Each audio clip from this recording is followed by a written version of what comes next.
This is Stuff You Like, You Can Call Me Ursa, and The Lion King is Disney's 32nd animated feature, which used to confuse me horribly as a child because I always thought, but it's way longer than 30 seconds. The plot, it goeth thusly. Mufasa is the king of this pride of lions, of Pride Rock, and of all of the animals in this neck of the savannah. He has a son called Simba and a brother named Scar. Scar plots to get Mufasa and Simba killed.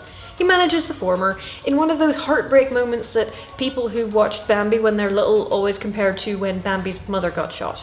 It's pretty heartbreaking. Anyway, he convinces Simba that Mufasa's death is Simba's fault, and so Simba runs away, is raised by Timon and Pumbaa, and tries to put his behind in his past. Or his past behind him. One of the two. In the meantime, Scar and his hyena crew have let the place go to rack and ruin. Simba's childhood friend Nala, now grown up, goes to find help and finds Simba. Cue a falling in love montage, followed by some wise words from a baboon, and also Cloud Mufasa. Simba returns to the Pride Lands and challenges his uncle. Fire, despair, victory, rain, happy ending, new baby lioness for the sequel. Done. It is a great movie, the animation is stunning, the songs are superb, and I love it. So an important thing about The Lion King is that it won all of the awards, figuratively speaking. It was a huge hit, a massive critical and commercial success, and until the release of Frozen, was Walt Disney Animation Studios' highest grossing animated film just ever. Now it's second. It was also never really expected to be as popular as it got, but The Lion King hits all the beats of epic coming-of-age stories while still being accessible to children and enjoying wide popularity. What I'm saying is The Lion King is a quintessential family film. It's not a children's film, and that is a good thing. What's the difference? Well, family films are suitable for little munchkins due to their lack of very graphic content, but they try to appeal to as wide a range of people as possible. Younger children and older children and teenagers and parents and grandparents and aunts and uncles and your cousin Sheila. I mean, you can't take your kids and your mother and your cousin Sheila to see, say, Bridesmaids, but you could totally take them all to see Frozen. Or The Lion King. Or most of Disney's movies, actually. Children's media, in the US sense of the phrase anyway, tends to be a bit simpler. And generally speaking, in children's media, there is very little for anyone who's outside the target age demographic.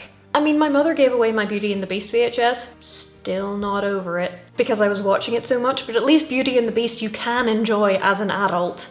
Children's films, by contrast, even on the first viewing, can be kind of a pain for fully developed brains. And then of course there are the supposed family films, which are so stupid that you can't believe that anyone ever thought this was a good idea. Walt Disney once said that he made films not for children, but for the child in everyone. And all that is required to be a family film is that you don't have graphic sex or violence or nudity or swearing.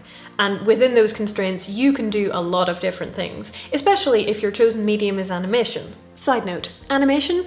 Not a genre. The family films which do best tend to be not just the ones which are the best crafted, the ones with great animation and good acting and really great songs, but the ones which speak to universal themes. The Lion King is about finding your place in the world. More than that, it's about accepting responsibility for those things which are your responsibility. Simba's guilt over his father's death defines his life until he faces it, and comes to realize that it's not his fault that Mufasa died, but it is his responsibility to take his place in the circle of life, divine right of kings, etc. The guilt he is still carrying probably saved his life when he was a kid, because could you imagine if Simba had said, no, it wasn't my fault that Mufasa died, he would have been dead on the spot. But now that he's an adult, he doesn't need to carry that wrong idea anymore. The Lion King is about how nobody we love is truly gone while we still remember them, Harry, and how we honour them by doing the right thing. It is, in short, about growing up and about living up to who you could be. Life is full of those moments and those internal scripts which define us, right up until the point when we realise that they are no longer true and they are no longer useful and we do not need them anymore. Before Mufasa dies, he is trying to instill in Simba how to be a king, which Simba desperately needs because in the early parts of the movie he's kind of a brat.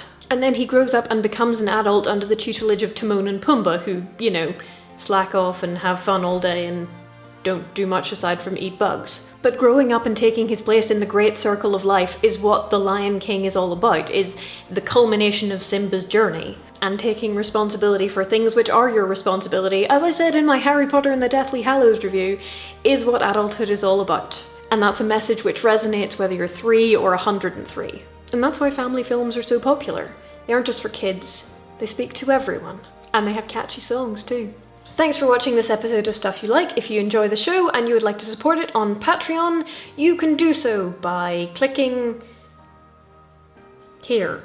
See you all next time.